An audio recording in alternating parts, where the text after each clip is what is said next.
Gopika Kanta Radha Kanta Namostute Tapta Kanchana Gaurangi Radhe Vrindavaneshwari Vrishabhanusute Devi Pranamami Haripriye Pancha Kalpatarubhyascha Kripa Sindhubhyevacha Patitanam Pavanebhyo Vaishnavebhyo Namo Namaha Shri Krishna Chaitanya Prabhu Nityananda Shri Advaita Gadadhar Srivasadi Gaura Bhakta Vrinda Hare Krishna Hare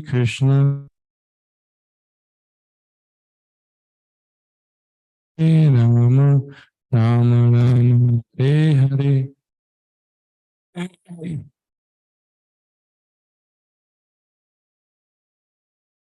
Bhagavad Gita, Chapter 10, Text 33.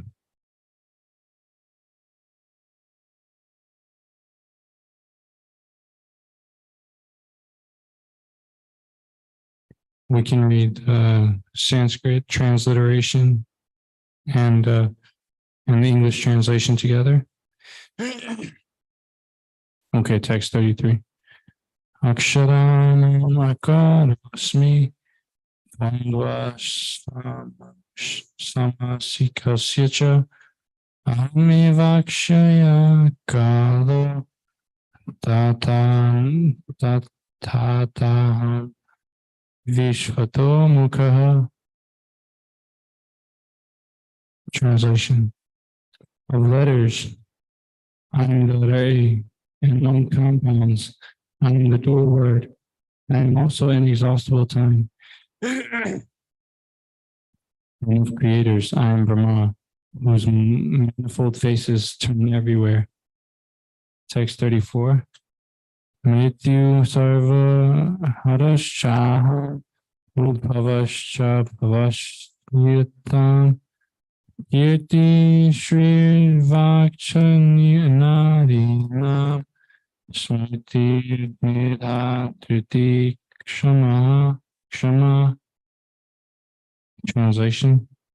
I am all devouring death, and I am the generator of all things yet to be. Among women, I am fame, fortune, speech, memory, intelligence, faithfulness, and patience.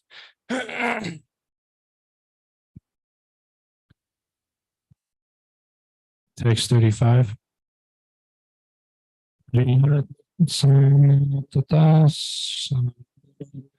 Gayatri Chandasam San Agashishoham Ritunam Kusumakara. Of hymns I am the Brihat Sama, sung to the Lord Indra, and of poetry I am the Gayatri verse, sung daily by Brahmanas.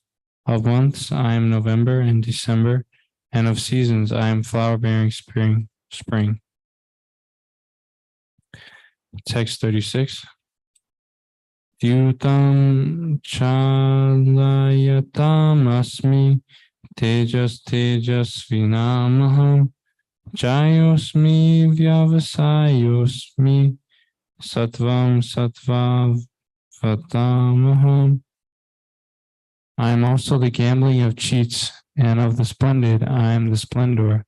I am victory, I am adventure, and I am the strength of the strong. Text 37. Vrishinam Vasudevosmi Pandavanam Dhananjaya Muninam Apyaham Vyasa Kavinam Ushana Kavihi. Of the descendants of Vishnu, I am Vasudev, and of the Pandavas I am Vyas, and among great thinkers I am Ushana. Text 38.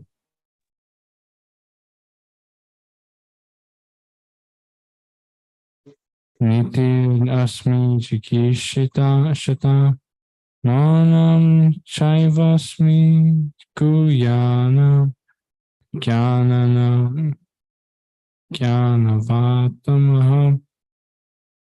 Translation: among punishments, I am the rod of chastisement, and of those who seek victory, I am morality.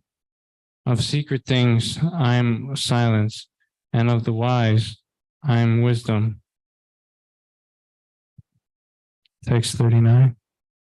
Yachchapi sarvabhutana bijam tadaham arjuna natadasti vinayatsya characharam. Furthermore, O Arjuna, I am the generating seed of all existences. There is no being, moving or unmoving, that can exist without me.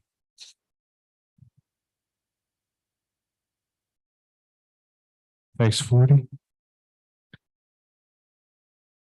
Nantosti mama divyana vibhuta vibhutina parantapa heshatu deshata prokto vibhutir vistaromaya. Almighty conqueror of enemies, there is no end to my divine manifestations. What I have spoken to you is but a mere indication of my infinite opulences.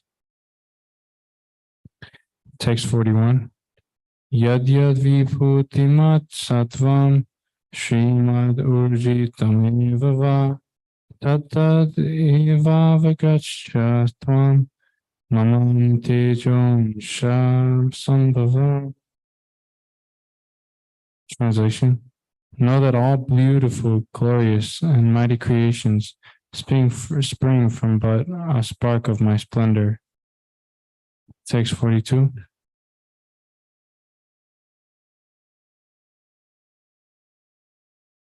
Oh, it's 11:1, not 11:3. Text 42.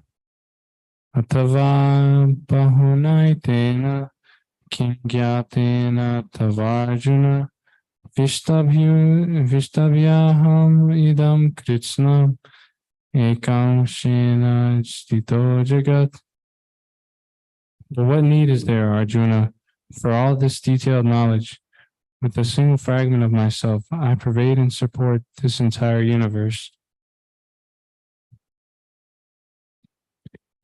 Chapter 11, text 1. Arjuna uvacha Madanugrahaya parama Madanugrahaya parama Guhim adhyatma samkita Yatva yukta vachastena Mohoyam figato mama. Translation: Arjuna said, I have heard your instruction on confidential spiritual matters, which you have so kindly delivered unto me, and my illusion is now dispelled. Back to chapter 10, text 33.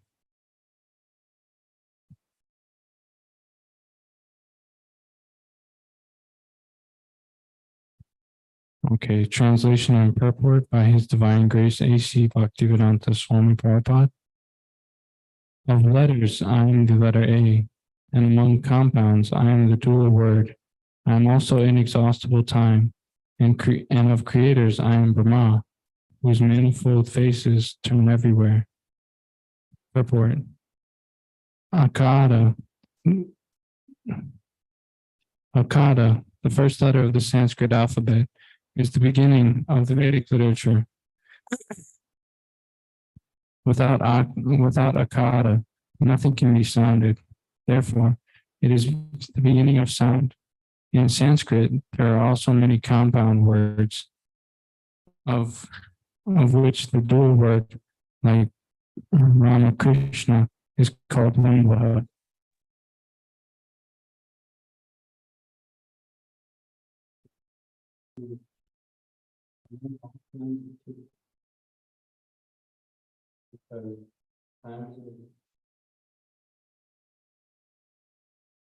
Because time kills everything. Time is the representative of Krishna, because in due course of time, there will be a great fire, and everything will be annihilated. Among the creators and living entities, Brahma is the chief. The various Brahmas, including 4, 8, 16, etc., as accordingly, and they are the chief creators in their respective universes. The Brahmas are representatives of Krishna.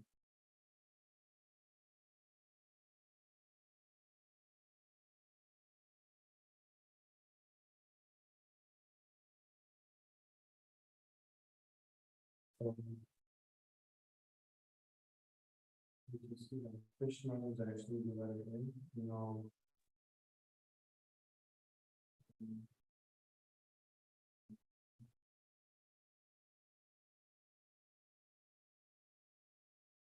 Krishna is the ultimate person. And there is better than him.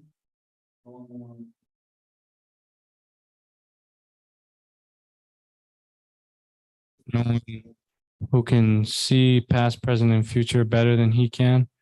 And this is why we call him God, because he has this power to the power to see everything and do anything that he wills, because he is the ultimate person. So we should we should we should try our best to learn about this supreme person, and in that way we can become qualified to speak about him.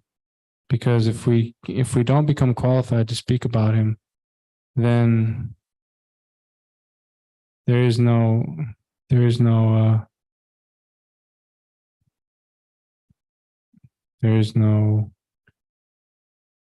yeah.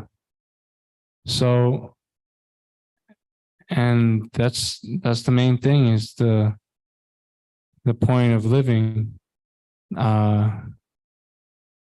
because we need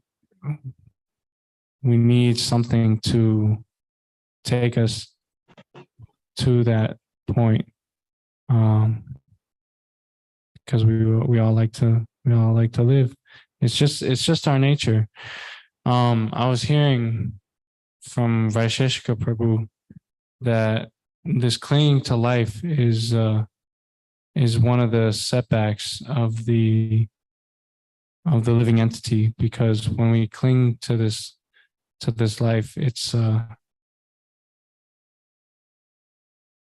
it just it doesn't do any good for anyone, because when we're attached to this life, it's sorry,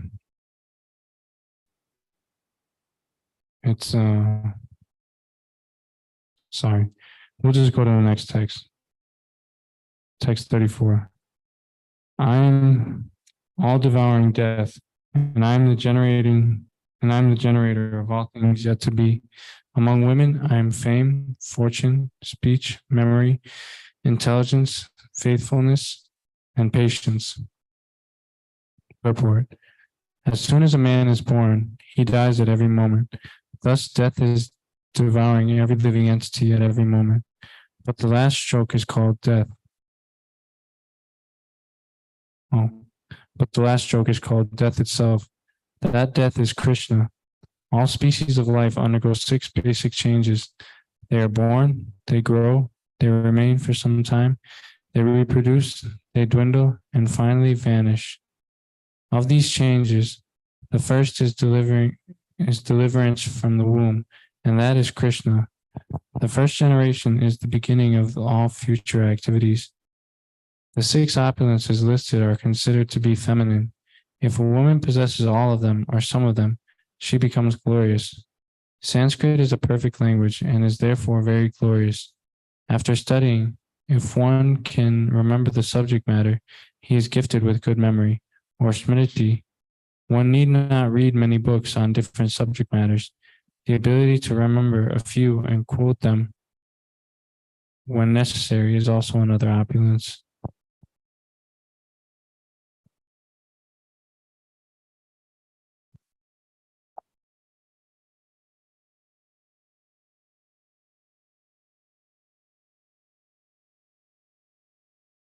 Um,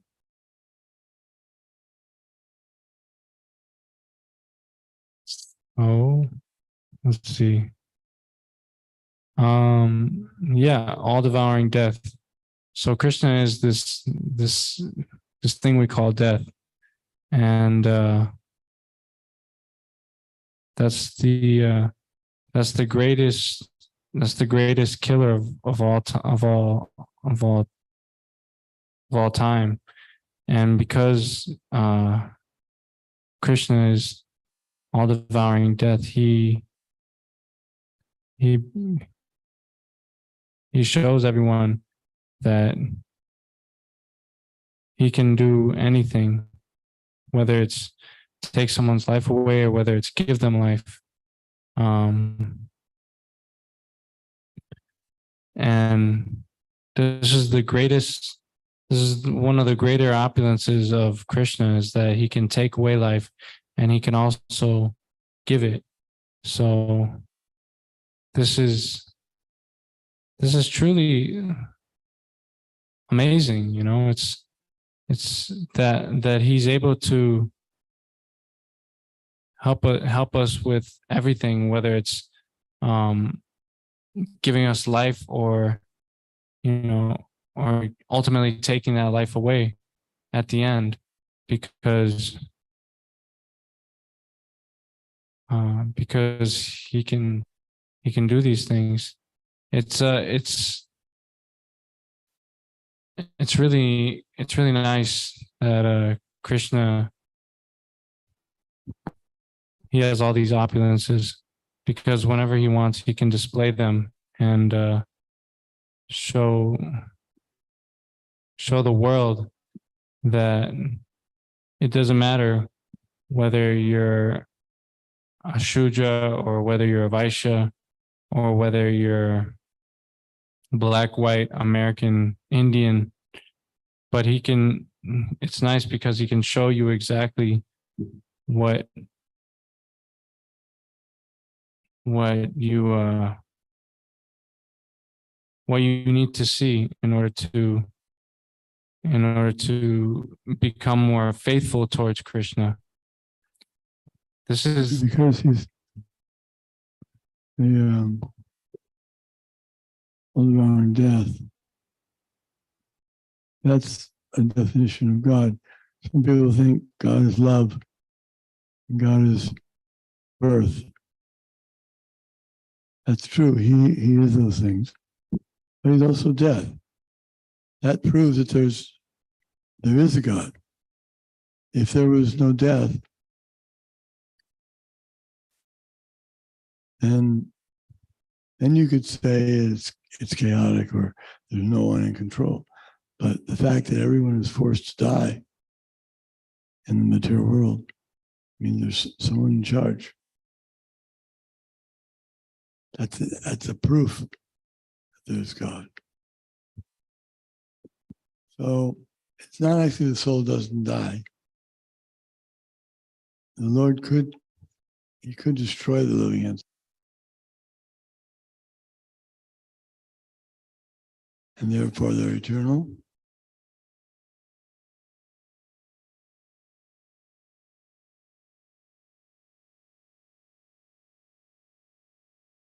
Death process.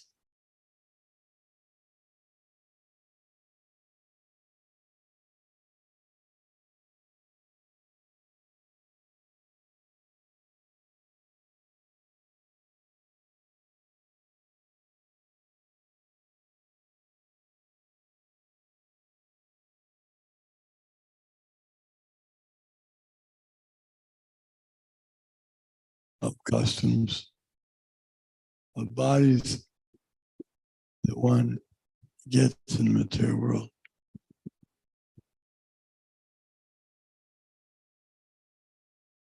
So some people think death is a bad thing. Why would there, if there is God, they say, why would he allow death? Why wouldn't he make it so we wouldn't have to undergo that? But he does. arrange a place, spiritual world, where those who don't want death can stay and be happy without going through death. Actually, the soul doesn't die, but it changes bodies. And that change of body, that so-called death experience, is unpleasant. Nobody likes it. Nobody looks forward to it. But we're all subjected to it until the living entity surrenders to Krishna. And then he's free from death. Doesn't take birth again in this material world, because he's learned how to serve Krishna, and that's the lesson he was supposed to learn in the material world, is to come to that platform, accepting Krishna as everything. And now that he's done that, there's no more need for death. He can live forever in the spiritual world. Time in the material world destroys everything.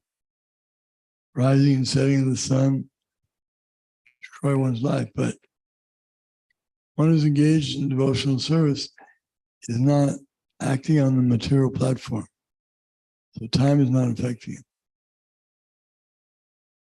It may appear that a Vaishnava dies like an ordinary person, he has to give up his body. But it's not the same. A Vaishnava dies to live, and living tries to spread the holy name around. He reasons ill who thinks that Vaishnavas die, while thou art living still in sound. That was a little poem which was describing Haridas Thakur. So, for a devotee, it makes no difference whether he lives or dies, because in either case, if he lives, he goes on serving with the body he has now. If he dies, he serves with a different body. Even the Vaishnava doesn't mind if he gets the body of a Gita or an insect. As long as he can be engaged in devotional service, he's satisfied. Doesn't have any other orders or conditions on his service. He's happy to serve in any condition. And for a devotee, death is, well, in the case of Dhruva Maharaj, he stepped on the head of death getting into the Vaikuntha airplane. So death is actually a servant of Krishna and Krishna's devotees. Death is not a bad thing.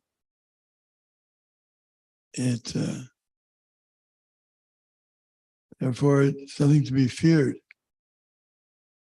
because it's Krishna. But the devotees see Krishna as they see the Lord as Jagannatha or Krishna, Rama. And the non-devotees, the demons, they see Krishna as, at the time of death, Lord Nrsimhadev.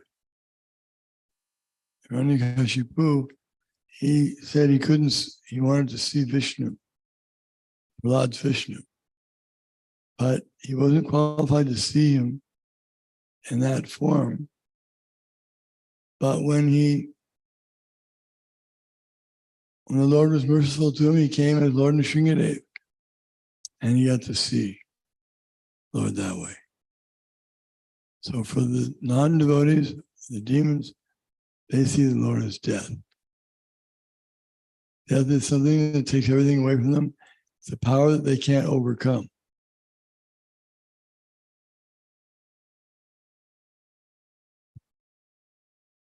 Thank you, Guru Maharaj.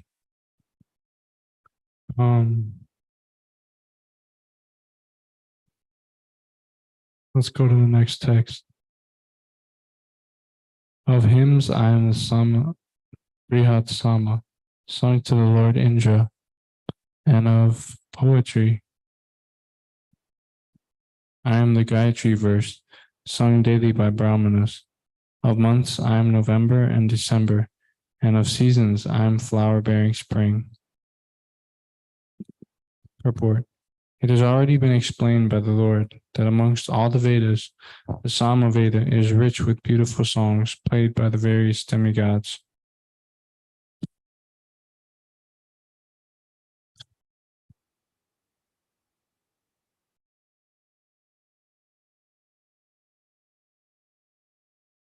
One of these songs is the Brihat Sama, which has an exquisite melody and is sung at midnight. In Sanskrit, there are definite rules that regulate poetry. Rhyme and meter are not written whimsically, as in modern poetry. Amongst the regulated poetry, the Gayatri mantra, which is chanted by the daily qualified brahmanas, is the most prominent. The Gayatri mantra is mentioned in the Srimad Bhagavatam because the Gayatri mantra is especially meant for God realization. It represents the Supreme Lord. This mantra is meant for spiritually advanced people, and when one attains success in chanting it, he can enter into the transcendental position of the Lord. One must first acquire the qualities of the perfectly situated person, the qualities of goodness according to the laws of material nature, in order to chant the Gayatri mantra. The Gayatri mantra is very important in Vedic civilization and is considered to be the sound incarnation of Brahman. Brahma is its initiator, and it is passed down from his disciple in disciplic succession.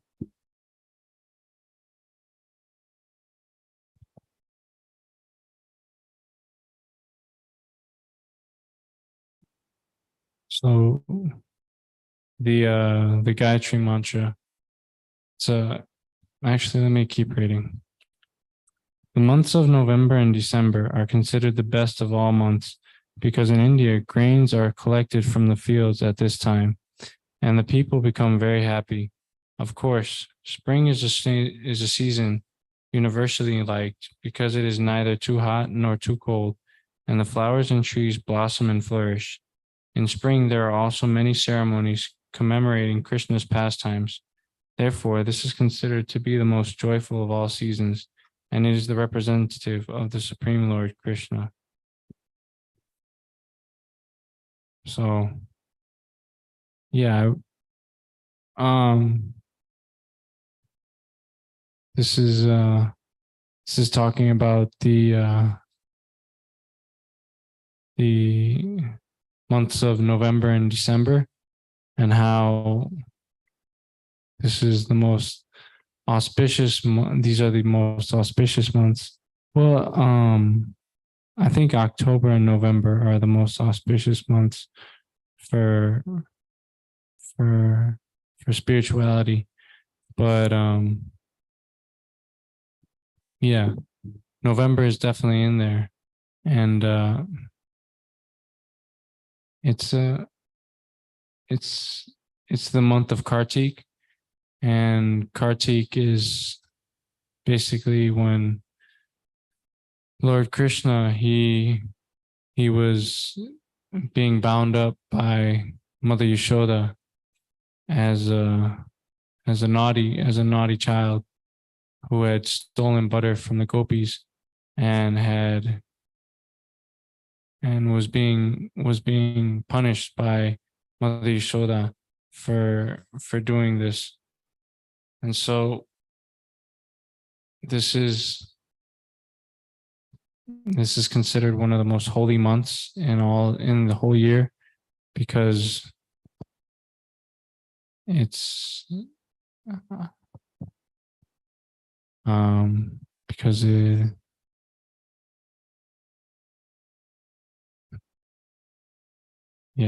because it is. So we can go to text 36. I am also the gambling of cheats and of the splendid. I am the splendor. I am victory. I am adventure, and I am the strength of the strong. Purport. There are many kinds of cheaters all over the universe. Of all cheating processes, gambling stands supreme and therefore represents Krishna. As the supreme, Krishna can be more deceitful than any mere man. If Krishna chooses to deceive a person, no one can surpass him in his deceit. His greatness is not simply one-sided, it is all-sided. Among the victorious, he is victory. He is the splendor of the splendid.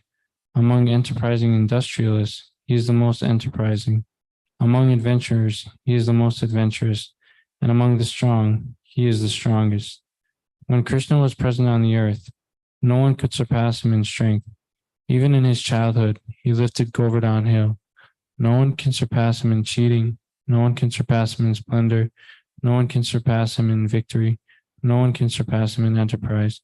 And no one can surpass him in strength. So this was talking about the pastime of the lifting of Govardhan Hill. And this is a very important pastime because it shows that Krishna was actually God, and that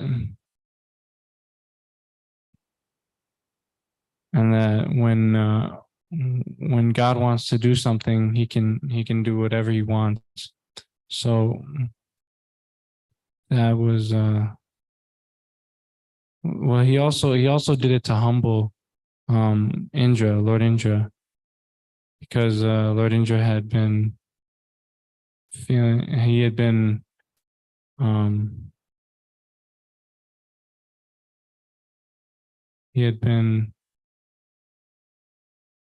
puffed up. And so Lord Krishna, he decided to humble him.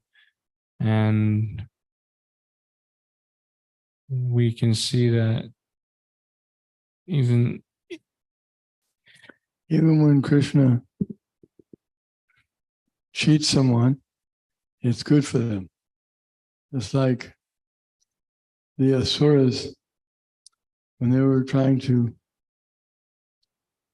churn the ocean of milk along with the demigods, he cheated them.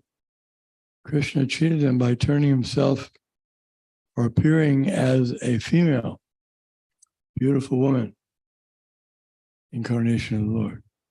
And the Asuras became so attracted that they were just all eager to be with her.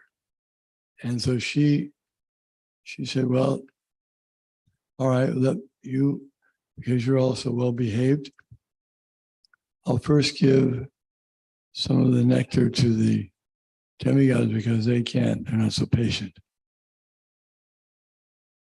So they accepted that. And she gave the nectar to the demigods. That was the whole incarnation, just based on cheating the Asuras so they wouldn't cheat the demigods. Krishna takes the side of demigods, not because he's biased, but because they're doing work which is good for all living entities in the universe. Lord Krishna also cheated Bali Maharaj. Bali Maharaj agreed to fulfill Vamandev's request of 3 paces of land. And so with his steps, he covered the whole universe, took everything away from Bali, and apparently chastised him, but that chastisement was actually blessing for him. He became a great devotee. Bali Maharaj is listed as one of the great Mahajans because he surrendered everything to the Lord. So even if the Lord cheats you, that cheating will also be good for you. Everyone benefits by the Lord's so-called cheating.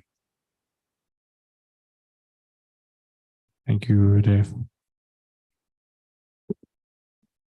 Text 37. Of the descendants of Vishnu, I am Vasudeva, and of the Pandavas, I am Arjuna. Of the sages, I am Vyasa, and amongst great thinkers, I am Ushana. Purport. Krishna is the original supreme personality of Godhead, and Vasudeva is the immediate expansion of Krishna. Both Lord Krishna and Baladev appear as the sons of Vasudeva. Amongst the sons of Pandu, Arjuna is famous and valiant. Indeed, he is the best of men, and therefore represents Krishna. Among the Munis, or learned men conversant in Vedic knowledge, Vyas is the greatest because he explained Vedic knowledge in many different ways for the understanding of the common mass of people in this age of Kali. And Vyas is also known as an incarnation of Krishna. Therefore, Vyas also represents Krishna. Kavis are those who are capable of thinking thoroughly on any subject matter. Among the Kavis, Ushana was the spiritual master of the demons. He was extremely intelligent, far-seeing, political, and spiritual in every way. Thus, Ushana is another representative of the opulence of Krishna.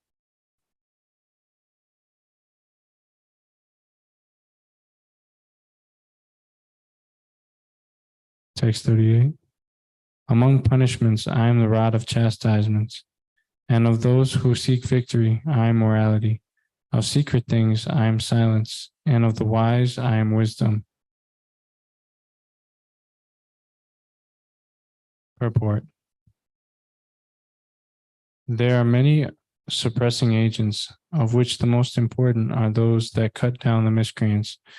When miscreants are punished, the rod of chastisement represents Krishna. Among those who are trying to be victorious in some field of activity, the most victorious element is morality. Among the confidential activities of hearing, thinking, and meditating, silence is most important because by silence one can make progress very quickly. The wise man is he who can discriminate between matter and spirit, between God's superior and inferior natures. Such knowledge is Krishna himself. Text 39. Furthermore, O Arjuna, I am the generating seed of all existences. There is no being, moving or unmoving, that can exist without me. Purport.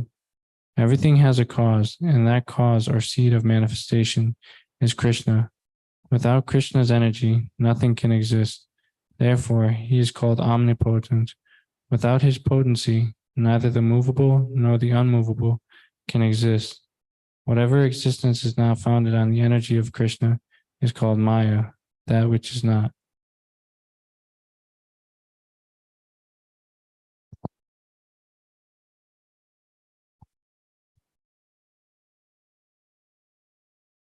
So,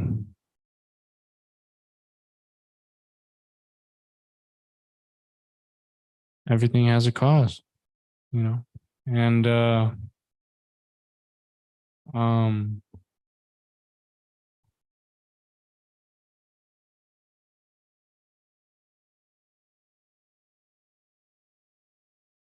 yeah.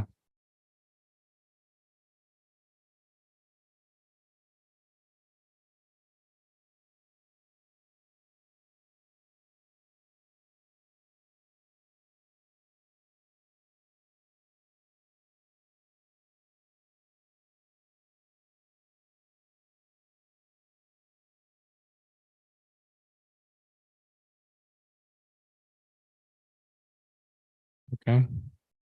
So everything has a cause, but in this material universe, not everything is real. And this was talked about by Jada Bharata, and I'll read what he says. Actually, it's not this one. So here he says, since this universe has, oh wait, hold on. One may say that varieties arise from the planet Earth itself. However, although the universe may temporarily appear to be the truth, it ultimately has no real existence. The Earth was originally created by a combination of atomic particles, but these particles are impermanent. Actually, the atom is not the cause of the universe, although some philosophers think so. It is not a fact that the varieties found in this material world simply result from atomic juxtaposition or combination. So, this is kind of touching on that subject matter because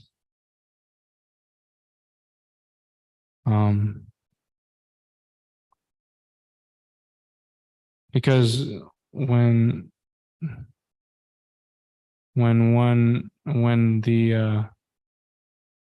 the cause of, hold on, what does it say? A secret thing is I am silence. Oh, wait. Okay. So Krishna is saying that he's the seed of all existences. And when one realizes that he is nothing compared to Krishna,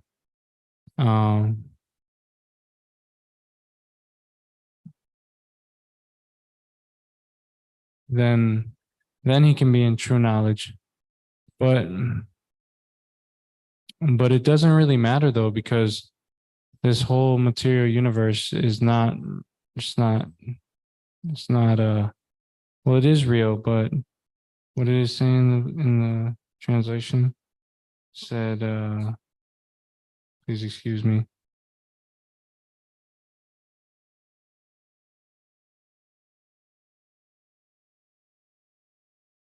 The earth was created by a combination of atomic particles, but these particles are impermanent.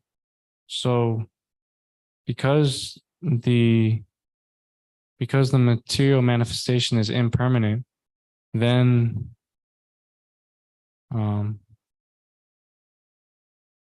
anyway, can we open it up for comments or questions?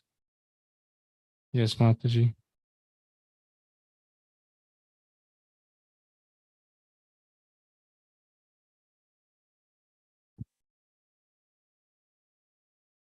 Hare Krishna. Hare Krishna. I just have a few comments, if that's okay. I appreciate you sharing the pastimes of Krishna during Kartik, and then also when he lifted Govardhan Hill. And you speaking about how Krishna is, the cause, and he's the cause of all causes. It reminded me of a conversation that I had recently with a friend, and she's just she's known about Krishna consciousness for many, many years, but before that, she was also taking this other practice very seriously, and is she's learning that practice was an impersonalist practice. And she said they would say things, like meditating on the light, the divine light within everyone, things like this. But it's so nice that, we get to hear about these opulences of the Lord. And these are just what are prominent that he wants to share with Arjuna. It's just, it's not even all of his opulences. And it's just so nice. It just reminds me of how there's so many ways of seeing Krishna, but he tells us many different ways to see him. And so it's just nice that we got to hear some of those ways that we can meditate on him. It seems that every devotee has their preference in how they like to meditate on Krishna. Like when I talk to a few different of my friends who are devotees, they like to share, like, oh, this is one of my favorite pastimes. This is one of my favorite ways of seeing Krishna, like through Lord Chaitanya or through Govinda, all these different things. So I guess I have a question now, and maybe would you like to share maybe one of your favorite ways of like meditating on Krishna, or maybe like, do you ever think of any one of these opulences when you meditate on Krishna? Thank you. Hare Krishna. Yeah, my favorite way to meditate on Krishna is by reading the Srimad Bhagavatam. And yeah, that's about you asked what my favorite pastime was? Okay. My favorite pastime, I think, so far has got to be the Lord Rishabhadev pastime, where he's instructing his sons. It's a really nice pastime. So thank you so much, Mataji. Okay, Srimad Bhagavad Gita as it is, Ki Jai, Srila Prabhupada.